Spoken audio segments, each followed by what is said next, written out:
Muntik na siyang malate kinabukasan, dahil kahit nakainom ay nahirapan siyang makatulog, dahil sa pagsulpot ng Fräulein Denmark na yun sa isip niya.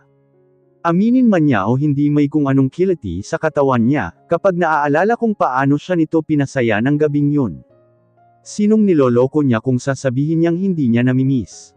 Siguro kung hindi lang yun si Fräulein Denmark, hindi siya aalis ng ganun kaga, hihintayin niya itong magising at makikipagmabutihan dito, dahil sa galing sa kama, true.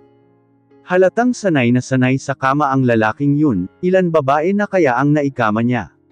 Bakit niya ba yun iniisip nonsense? Good morning ma'am. Bati ng mga applicants ng umagang yun, for requirements na ang mga ito dahil tanggap na. Okay, good morning, nakangiting bati niya sa mga ito. Inaantok pa siya, kulang na kulang ang tulog niya, 3 AM na ata siya nakatulog kagabi. Okay, pakilista ng mga requirements na sasabihin ko, ito yun mga kailangan yung ipasa next week, para makapagsimulan na kayo kaagad, sa Monday ang orientation nyo. Paliwanag niya sa mga ito. Okay, Xerox High School Diploma, para sa mga production operator muna ito.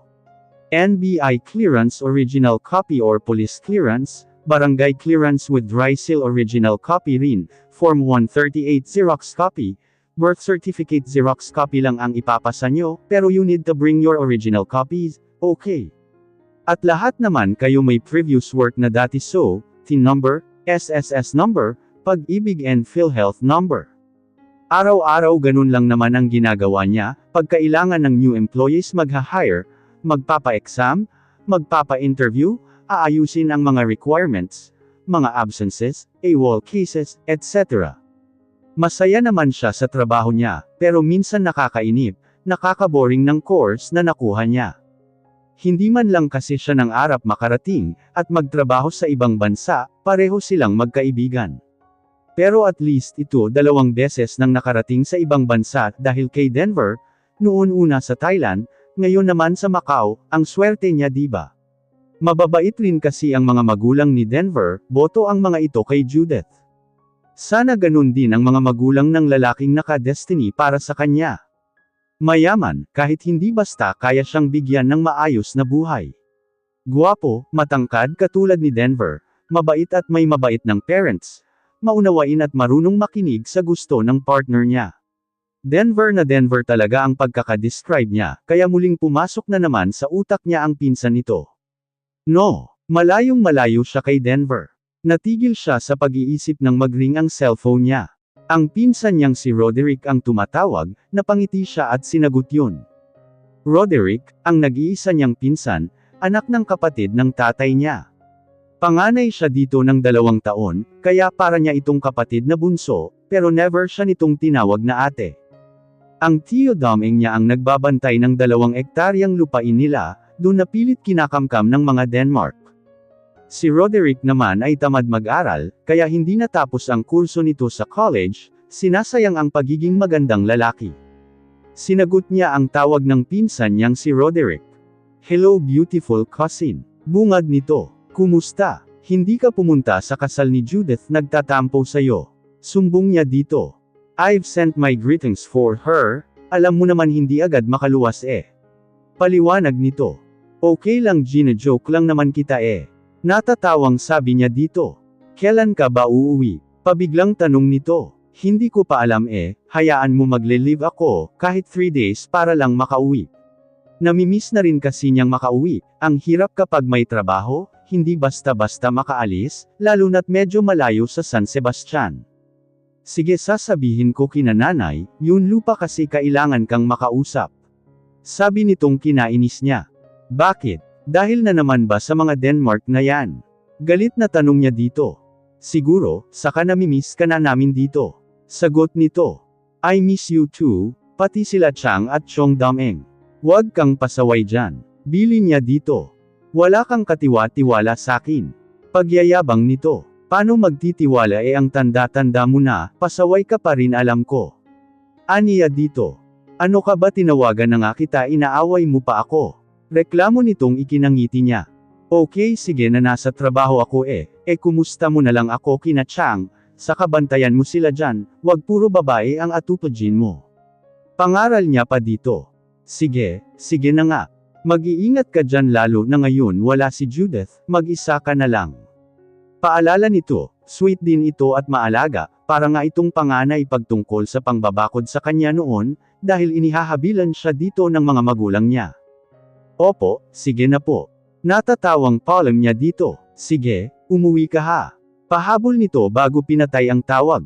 Hay! Nakakamiss ang San Sebastian, nakakamiss ang parents niya, nakakamiss ang pagiging bata, yun silang tatlo nila Judith, at si Roderick ang baby bunso nila na iyakin noon. Natawa siya nang maalala kung paano sila maglaro noon, minsan lang talagang maging bata, kaya dapat ine-enjoy. May kung anong lungkot siyang naramdaman, nang maalala ang kabataan nila. 25 na siya ngayon, wala pang asawa o kahit man lang boyfriend. Sa kanila karamihan sa mga kabataan nag-aasawa ng maaga, kaya ang edad niyang 25 ang matandang dalaga na kung tawagin sa kanila. Grabe matandang dalaga na siya, kapag nasa probinsya siya. Mabuti na nga lang at mukha lang siyang 20 hahaha, o bolahan ng sarili. Hindi naman siya kaputian noon, ngayon lang dahil sadyang mayaman sa chlorine ang tubig sa Maynila, kaya eto puting-puti na siya, kaya pag umuwi sa probinsya, ay nagmumukha siyang artista kung pagtinginan ng mga tao. Abot bewang ang buhok niya, na medyo makapal, itim na itim rin yun at ni minsan hindi pa nga napapagalaw at napapakulayan. May taas siyang 5'4", maliit ang mukha, matangos at maliit ang ilong, maliit ang mata pero hindi naman singkit, maliit din ang mukha, manipis ang mga labi, at mukhang moldita yun ang palaging sinasabi ng mga kakilala niya, hindi siya friendly, hindi rin lapitin ng tao, dahil mukha nga raw siyang masungit at moldita. Pero ang totoo, totoo naman talaga yun. Sabi ng iba Angel Locsin daw siya. Yun iba naman Heart Evangelista, pag naka-side view naman daw ay si Pauline Luna, ang dami niyang kamukha. Magdadalawang buwan na rin simula nang ikasal si Judith, magdadalawang buwan na rin ang nangyari sa kanila ni Froilan, at salamat sa Diyos dahil hindi na muling nag-cruise ang mga landas nila. Magdadalawang buwan na, ibig sabihin malapit na rin umuwi ang kaibigan, at ang asawa nito galing Macau. Namimiss na niya ito, ngayon lang sila nagkahiwalay ng ganun katagal, pero syempre kailangan na niyang masanay, may asawa na ito, at ang goal niya ay ang maghanap ng kanya. Bakit hindi ka nagbo-boyfriend? Tanong ni Daisy habang kumakain sila sa kantin. Nagbo-boyfriend naman ako nagkataon lang na wala ngayon. Sabi niyang hindi dito tumitingin. Nakakahiyaman pero wala talaga sa kanyang nanliligaw ngayon. Totoo pala ang sabi-sabi, na ang isang babae daw minsan lang namumukadkad, kasi pakiramdam niya tapos na siyang mamukadkad, dahil noon ang dami niyang manliligaw, tapos ngayon wali kahit isa. Pero hindi ka naman broken-hearted. Walang trust issue, kaya ayaw mag-boyfriend. Tanong ulit nito. Sinulyapan niya ito bago isubo ang pagkain, tinapos niya yun nguyain at nilunok bago nagsalita. Wala naman, masaya naman akong mag-isa Masaya nga ba siya? Kontento siguro pero hindi masaya. Magkaiba yun. Sabagay, minsan masarap din ang single, walang kaaway, walang nagseselos, walang nagbabawal, walang obligasyon at walang commitment. Sabi nito. Seloso ba si Paul? Tanong niya dito. Si Paul kasi ang boyfriend nitong King Koy. Hindi naman, pero minsan nakakainis. Ako kasi ang selosa. Natawa siya sa sinabi nito. Talaga, hindi halatang selosa ka. Natatawang sabi niya. Hindi ko pinapakita sa iba. Natatawa ring sabi nito. Well yes, maganda ang walang boyfriend tama ang sinabi nito, pero minsan nakakamiss din na may nagpapaalala sa'yo na mahal ka niya, kumakain ka na ba, okay ka lang, magseselos, mang-aaway, maglalambing, etc. I'm growing older at nakaka-stress, pag naiisip na I'm still single. Di ba dapat meron na siyang ka-relationship goal? Yuck! Sana. Single na nga, wala pang kapatid, may asawa na ang kaibigan, at wala pang mga magulang, ang layo ng nag-iisang tito at pinsan. Nakakaawa ako, hindi ba? Ayaw niya talagang maiisip ang mga bagay na wala siya, dapat ay magpasalamat na lang siya, sa kung anong magandang dulot at sa kung anong meron. Fact number 1. Dahil wala siyang parents at mga kapatid, sulaw niya ang kita niya, walang obligasyon. Pero sana kahit hindi na lang basta meron. Fact number 2. Dahil wala siyang boyfriend, hindi siya paranoid, hindi nagseselos, hindi nasasaktan at umiiyak, walang obligasyong mag-text, chat, tawag para sabihin ang mga dapat sabihin, walang pinagpupuyatan, walang istorbo, etc. Basta marami pang facts and so on. Bahay, trabaho, kain, tulog, trabaho, ganun lang palagi. Masaya naman diba? Tulog is life. Kain o tulog. In love naman siya sa maraming bagay. Korean dramas. At NBA. Stephen Curry. Nagtatalon siya pag may laban ang GSW lalo na kung finals, I love you baby. At si Ji Chang-wook ang kanyang K2, na in love siya dito sa Korean TV series na K2. Si Lee Min-ho ang first love niya, dahil sa Boys Over Flower, at hanggang ngayon ay nagpapatuloy. K-drama fact. Dahilan kung bakit siya kinikilig. Stephen Curry fact. Ang dahilan kung bakit siya na-excite at nababaliw tuwing nasa court ito. Love you also Hinebra. Nagmamadali siyang mag-out ng hapon na yun, dumating na sila Judith galing Macau, at dadaan daw ang mga ito ng apartment, bago tumuloy sa Bulacan. Nagtaksi na rin siya para mas mabilis, baka kasi nasa apartment na sila at mainip pa. Tili niya at tinakbo ito para yakapin. OMG, tumaba ka dun 2 months lang, wait. Buntis ka na ba? Excited na tanong niya. Ano ka ba hindi, ang sarap kasi ng buhay namin dun ni Han kain, tulog, pasil. Natatawang kwento nito. Talaga, naiinggit ako. Politalk niya, feeling ko wala ako dito. Nakasimangot na sabi ni Denver, hindi nga pala niya ito pinansin. Natawa siya at binalingan ito. Sorry, hahaha, kasi naman na-miss ko tong best friend ko eh. Lambing niya sa kaibigan at niyakap ito. I miss you too, pero halika muna dito umupo tayo. Ayan ito sa kanya at parang batang inakay siya papunta sa sofa. Kinuha nito ang 3 paper bag, at iniabot sa kanya. Ito ang pasalubong namin ni Han for you. Kinuha niya ang paper bags, at sinilip ang laman ng mga yon. Wow! Ang sosyal naman ng mga ta, ang dami ha. Tuwang-tuwang sabi niya. Now, can we talk? Nakangiting tanong ni Judith, pero iba na ang pagkakangiti nito, alam niyang tungkol sa ibang bagay. Tumingin siya kay Denver at bumantong hininga, bago bumaling sa kaibigan. Best, hindi na natin dapat pag-usapan. Besides wala akong planong kahit na ano. Pilit niyang pinapaintindi dito sa malumanay na paraan. So ganon na lang yun. I know you, we've been together for almost decades, alam kong si Froilan ang nauna. Hindi mo ba pahahalagahan yun? Halatang nai-stress na tanong nito. Namula ang mukha niya, at nahihiyang sumulyap kay Denver na nagkukunwaring busy sa pagkalikot sa cellphone, pero alam niyang nakikinig ito. Bumaling ulit siya sa kaibigan. Wala na akong magagawa. Wala siyang mahagilap na sasabihin. May magagawa ka pa, na ipaglaban yung dignidad mo. Galit na sabi nito, my gosh, ayan na naman po siya. Best, you know how much I hate him.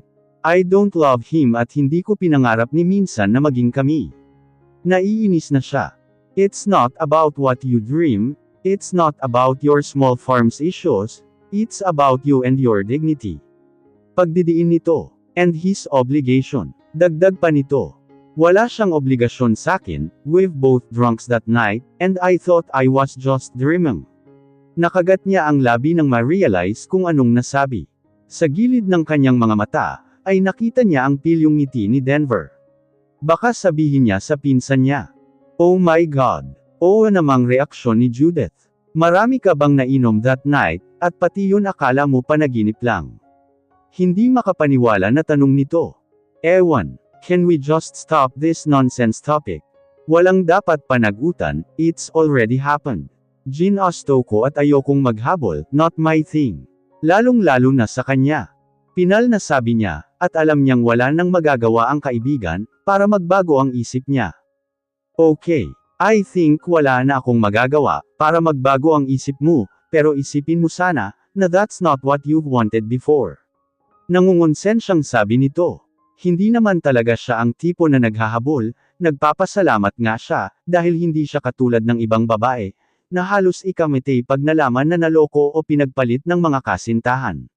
Nag-boyfriend siya nang makagraduate na siya ng college dahil yun ang pangako niya sa mga magulang. Si Owen, ang first boyfriend niya. Panganay sa kanya ng 3 years. At taga San Rafael ito, katabing bayan ng San Sebastian. Guwapo, mabait at matalino, pero medyo babaero talaga. Hindi maiwasan na nag-aaway sila dahil sa mga babaeng nalilink dito. O talaga namang mga flings nito. Kaya na-realize niyang hindi ganun relasyon ang deserve niya. Mahigit 1 taon din halos sila ni Owen, kahit bihira lang silang magkita, dahil nasa probinsya ito, at siya naman ay nandito na sa Maynila noon, para maghanap ng trabaho, while Owen is busy with his candidacy, dahil dating mayor ang tatay nito, kaya sinusubukan nito noon ang pagtakbo sa politika, at ngayon balita niya ay councilor na ito ng bayan ng San Rafael. Second boyfriend niya si Lan Benedict, taga dito na sa lungsod. Katulad ni Owen, guwapo at matalino rin, may kaya sa buhay. At panganay sa kanya ng 2 years, architect ito, kaya naman proud na proud siya dito, pero dahil laking Maynila he's very liberated. Ang problema nila noon ay ang pamimilit nito, na gawin na nila ang isang bagay na gusto niyang gawin ay pagkasal na sila, at katulad ng isyu ng iba naghiwalay din sila, dahil hindi na nito natiis at naghanap ng iba, na kayang ibigay ang hindi pa niya kayang ibigay. Magdadalawang taon na dapat sila, bago sila maghiwalay. And now, here she is, hindi siya naghahabol sa isang Fräulein Denmark, never. Over my dead and beautiful body. Yes, beautiful body. Girl, this is for you. Ani Daisy sabay abot ng maliit na Tupperware. Wow, thanks. Ano ta? Tanong niya habang binubuksan ang Tupperware. Your favorite, galing kasing probinsya si nanay, at yan ang daming dalang gulay. Sabi nito at naupo sa table na katabi niya. Nabuksan niya ang Tupperware, at tumambad sa paningin niya ang paborito niyang laing. Nakikipag-unahan talaga siya noon, kapag may dala si Daisy, dahil talaga namang masarap magluto ang nanay nito, naaalala niya ang luto ng nanay niya. Sumuot sa ilong niya ang amoy ng dating mabango sa pang-amoy niyang laing, pero ngayon iba ang dating nun, nakakasuka. Bumabaliktad ang sikmura niya. Nalukot ang mukha niya, dahil sa pagpipigil sa pagbaliktad ng sikmura niya. Hoy! Okay ka lang. Namumutla ka. Nag-aalalang sabi ni Daisy, at lumapit sa kanya. Nasusuka ako bigla, hindi ko alam kung bakit. Sabi niyang sinapo ang bibig at lumunok ng laway, para pigilan ang pagduwal. Ha? Ano bang nakain mo? Tanong nito. Nagkape lang ako kanina sa ka-sandwich. Hirap na sabi niya. Kinabahan naman ako sa'yo, para kang buntis ha, mag-rice ka kasi every morning. Sabi nito at bumalik na sa upuan. Natigilan siya at napatanga dito. Anong sabi mo? Nagkamaang natanong niya dito. Sabi ko mag-rice ka every morning, di ba hindi ka sanay sa coffee lang? Ulit nito sa sinabi, pero hindi yun ang pinauulit niya. It can't be happen. No, hindi pwede. Inisip niya ang mga bagay, na pwedeng baka nga buntis siya. Nakalimutan niya 2 months na nang mangyari yun, at oo hindi pa siya dinadalaw ng period niya, at ni minsan never naman siyang na-delay. Maghapon siyang tuliro, halos hilahin niya ang oras para lang makauwi, at gawin ang kanina pa niyang plano. Dumaan siya sa isang pharmacy, at bumili ng 3 pregnancy tests, 3 talaga para walang mintis. Naiiyak na siya, nanginginig.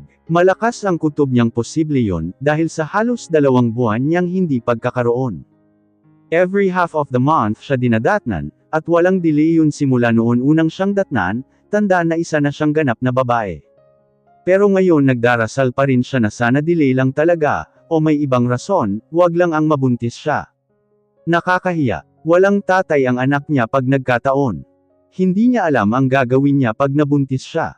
Sino ang mag-aalaga sa kanya? Sino ang magtatrabaho para mabuhay silang mag-ina, habang bagong pang-anak siya? Mauubos ang ipon niya. Hindi yun kasya lalo na pag nasisaryan siya. Anak ng, kung saan-saan na umabot ang imahinasyon niya. Nakakaiyak, please wag po. Nanginginig na binuksan niya ang isang pregnancy test, at binasa ang direksyon. At sinunod niya yun. Umiinom muna siya ng maraming tubig para maihi. First attempt. Tinitigan niyang mabuti, 2 lines pero medyo malabo yun isa anong ibig sabihin nun. Pangalawa ganun din, malabo at malinaw pero 2 lines. Pangatlo, ganon din 2 lines, malabo pa rin ang isang line. Ganon ba talaga yun? Ibig sabihin ba nun malabo rin ang chance na buntis siya? Naguguluhan ba siya? Malapit na siyang mabaliw. Kinuha niya ang cellphone at balak tawagan si Judith. Baka sabihin niya kay Denver, at si Denver naman sasabihin kay Froilan. No way. Kailangan muna niyang makasiguro. Bukas absent siya, pupunta siya ng doktor. Kinagabihan hindi siya makatulog kakaisip, tinitingnan rin niya ang sarili niya sa salamin, kung mataba na ba siya o kung may umbok ang tiyan niya. Ang hirap, nakaka-stress. Paano kung buntis nga siya, what if? What if lang? Maghahabol na siya kay Froilan. Siguradong isusumpa siya ng mga magulang niya pag nagkataon. Nagbalik ang alaala niya, noon unang makilala niya ang arroganting bunsong anak ng mga Denmark. I'm talking to you in a nice way, Miss Resurrection, this small farm is my property. Mariing sabi nito, kamamatay lang noon ang mga magulang niya, halos magkasunod kasing namatay ang mga ito, at siya naman ay umuwi para ayusin nga ang problema nila sa lupa. I grew up here, tapos sasabihin mo sa'yo ta. Pwede ba ang laki-laki na ng lupa nyo, pilit mo pang kinakamkam itong kapirasong lupa namin? Ikaw at yung mga magulang mo, ano bang problema nyo ha? Noon nyo pa gustong bayaran tong lupa na tae, tapos ngayon pag-aari mo na agad-agad. Wala akong matindaan na benento ko tao ng mga magulang ko. Galit na sigaw niya sa harapan nito. Simula noon sumulwak na ang dugo niya para dito, mayabang, arrogante at makasarili. Kaya kahit pinsan ito ng asawa ng kaibigan niya, ay hinding-hindi siya dito patatalo. At maghahabol kung sakaling magbunga ang kabaliwan niya ng gabing yun.